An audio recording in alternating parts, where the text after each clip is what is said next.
This single mobile game led to the collapse of an entire EA Games studio and a complete shift in the mobile gaming industry.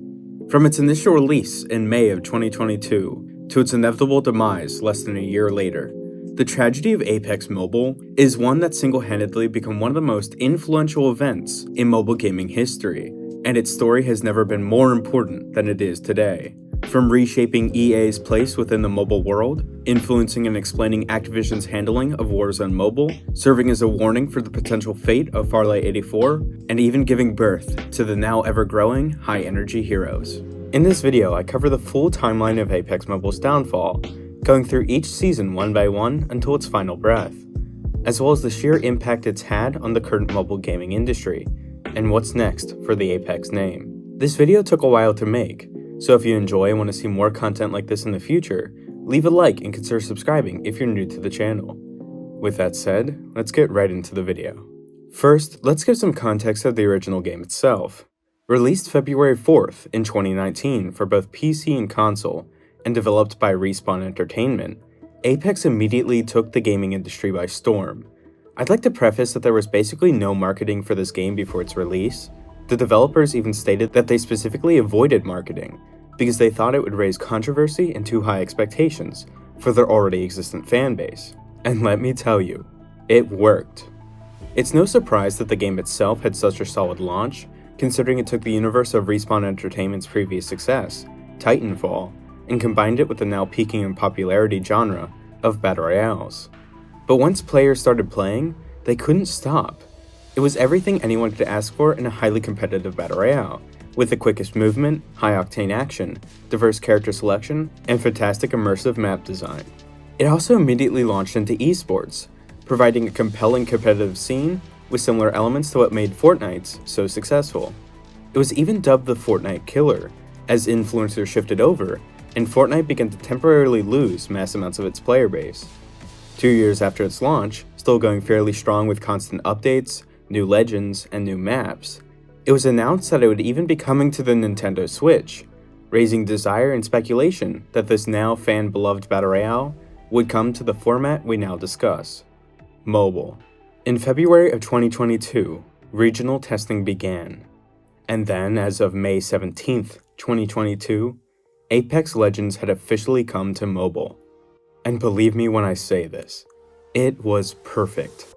It embodied everything that the original game stood for, yet with mobile enhanced features like quicker movement speeds, altered mag capacities, shifted loot pools, and tweaked legend abilities with a brand new perk system. It also brought a brand new mobile exclusive legend to the game, Fade, who immediately became a fan favorite and the face of this new mobile frontier. Considering these mobile exclusive elements, it was never to become cross-playable similar to Fortnite or now Farlight 84, but that wouldn't significantly impact the game's accessibility or popularity. It shared the same competitive draw as the base game through its optimized ranking system, creating a heavy draw for large YouTubers to compete for the prestige Predator rank, boosting its popularity, viewership, and revenue. Supporting up to 60 FPS and Ultra HD graphics with dynamic lighting and shadows, it was genuinely one of the best looking mobile games out there of the time. With its global release even came a fully fledged season called Prime Time, with a whole battle pass buyable with its in-game currency, Syndicate Gold, several purchasable character skins in a seasonal shop, and featured the classic World's Edge map, as well as some TDM modes from the normal version. Season 1 of this game was a blast. I played the game pretty much daily, making my own videos on it and striving to reach that Predator prestige. So, what happened?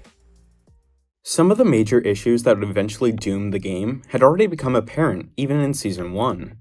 To begin, the app itself was 3.5 gigabytes and required iOS 11.0 or later, meaning that it wasn't as available to older devices as competing forces, such as PUBG, Free Fire, or COD Mobile, and it severely lacked diverse options for optimized settings, mainly lending itself to higher-end devices, and forgetting about the majority who just casually play on their smartphone, or who can't afford some top-notch tablet. This created a massive skill gap between lower-end and higher-end devices, those whose devices just couldn't keep up, unfairly limiting them to lower ranks, while everyone else far surpassed them, filling that gap, and still the lower ranks, full of bots, making that skill gap even wider. There were one too many different game modes active at once. Between the team deathmatches, first-person modes, and third-person modes, the player base was spread too thin, even furthering the amount of bots in each lobby. Meanwhile, the isolated upper ranks became highly competitive, and even toxic, with cheaters emerging and killing off the pros that weren't fully dedicated to the game, returning to mobile games they knew they could trust, with solid anti-cheats and fairly player-run lobbies. And finally, we saw the birth of one of the most overpowered glitch strats in any mobile game of the time, a way to infinitely b-hop at Mach speeds. It was adrenaline-inducing at first, some even figuring out how to outrun the train using certain legend abilities, but eventually it just became infuriating, turning the thrill of the hunt into a never-ending goose chase. All of these factors sparked outlash amongst the community, and what did Respawn do to address these already severe issues? Apparently nothing. They refused to communicate with the fanbase, and people were angry. They took to Twitter or Reddit to express their concerns, and some major content creators had already threatened to leave the game, insulting it on their way out. Seeing all the commotion and the active threat the game was already facing, Respawn made a move in efforts to keep their already dwindling player base. Yet it wasn't fixing any of these issues brought by the community. It was a brand new battle pass with in-game purchases. As of June 15th, 2022, Season 1.5, Cold Snap, officially released, bringing few new features, such as another legend from the base game, and a new grenade, as well as new seasonal shop items. Sure, this update fixed some minor bugs, like map glitches, and brought in some anti-cheat features, but it wasn't until July 12th, with Season 2, Distortion, that Respawn would actually address and attempt to remove the skill gap and insane movement glitches, with the largest wall of patch notes that I've ever seen. The game had become actually slightly playable again, after the disaster of Cold Snap, even listening to the community by bringing their second mobile exclusive legend to the game, Rhapsody, and adding another classic map, Kings Canyon. It brought some new TDM game modes, like the highly coveted gun game. It also featured a slight ranked reset to allow for a restructuring of the skill hierarchy. However, by this point, the damage had already been done. The Apex mobile name had been tarnished beyond repair, and even I had already stopped playing the game for good. Season 2.5, Hyperbeat, released August 23rd, only plummeted the game even further.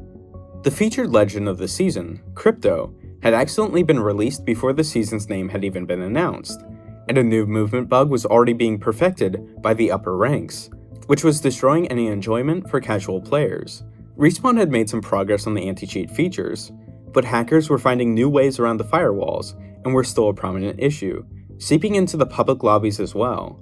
On top of all that, a brand new glitch involving the featured legend of the previous season was rising, bringing new invincibility strats and camping glitches, further enraging the community.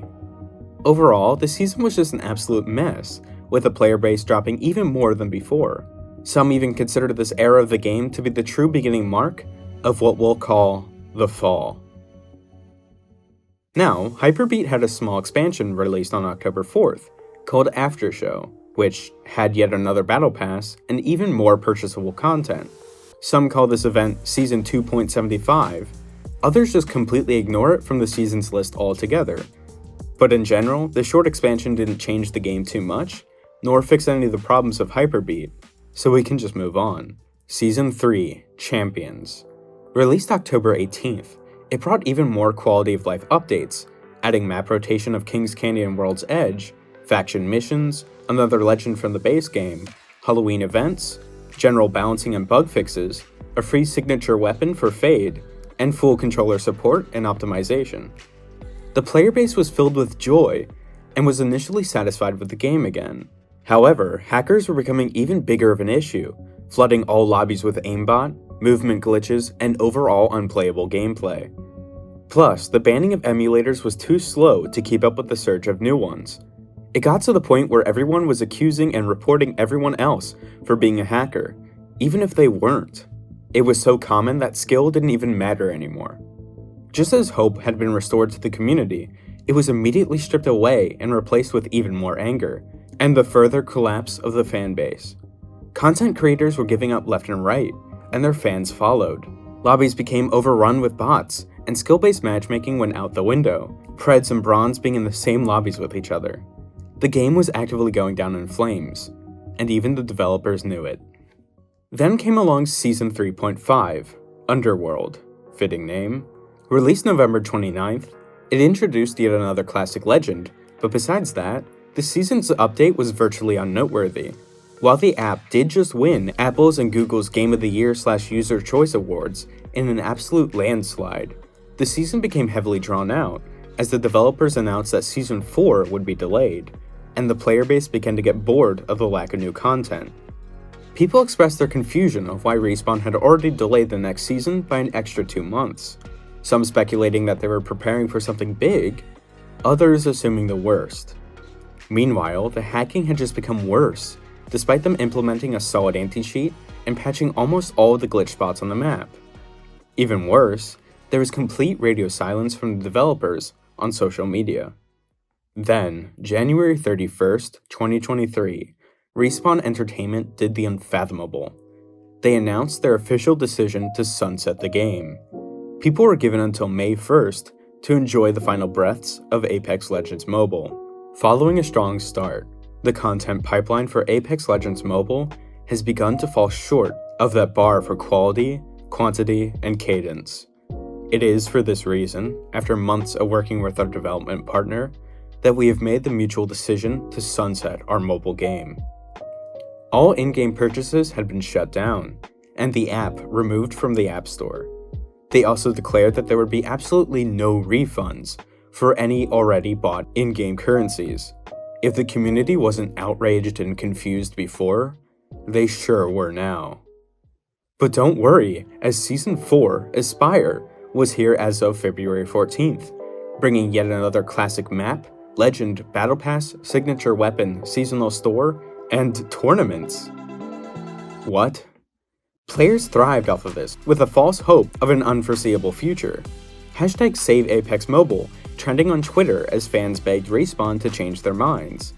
It's evident that they had the season already planned and finished, so obviously they're going to want to release it to the community. But honestly, it was just a slap in the face for anyone who hadn't already given up on the game.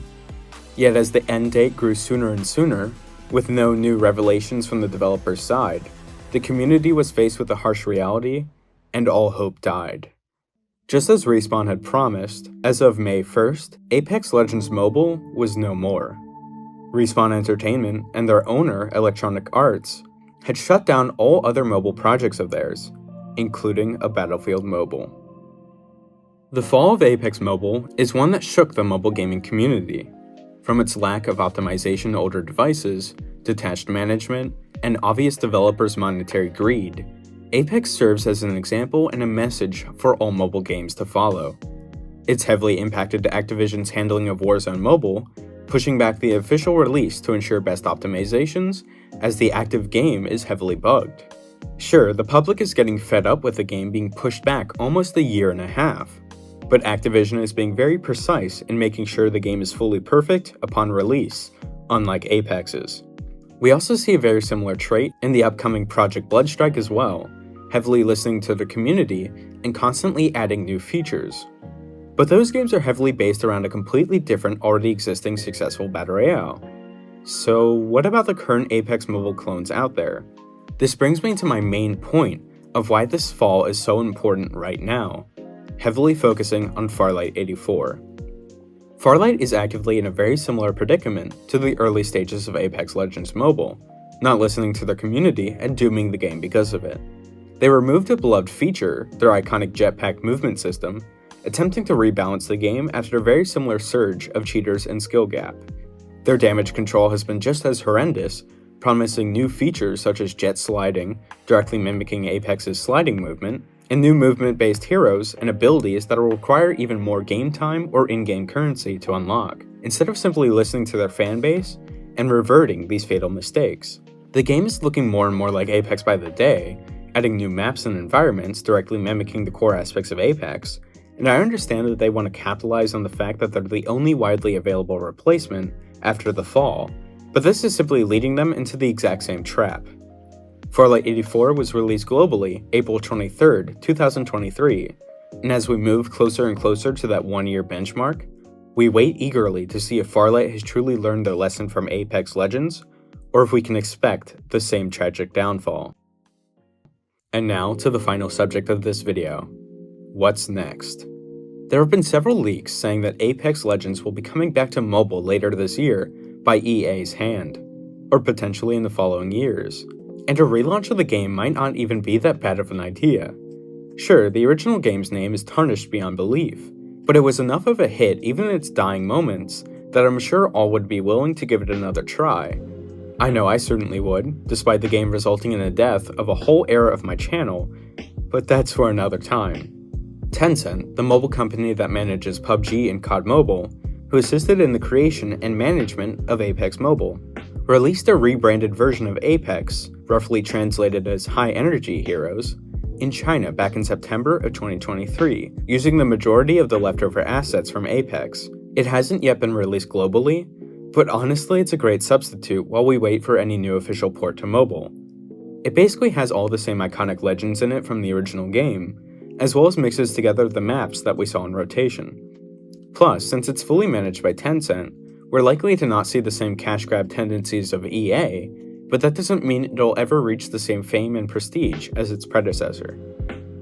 So there you have it, the downfall of Apex Mobile. I absolutely loved the game when it first came out, and I'd love to experience that initial joy once again, one way or another. Until that day, I'll keep covering mobile content like COD, Warzone, Bloodstrike, and plenty other games and genres in the future. If you enjoyed the video, leave a like and consider subscribing if you're new to the channel. I'm open to suggestions of what games to cover next, and leave a comment saying if you'd like Apex Mobile to make a grand revival, or think it's better off rotting in its grave. Thank you very much for watching, and I'll see you next time.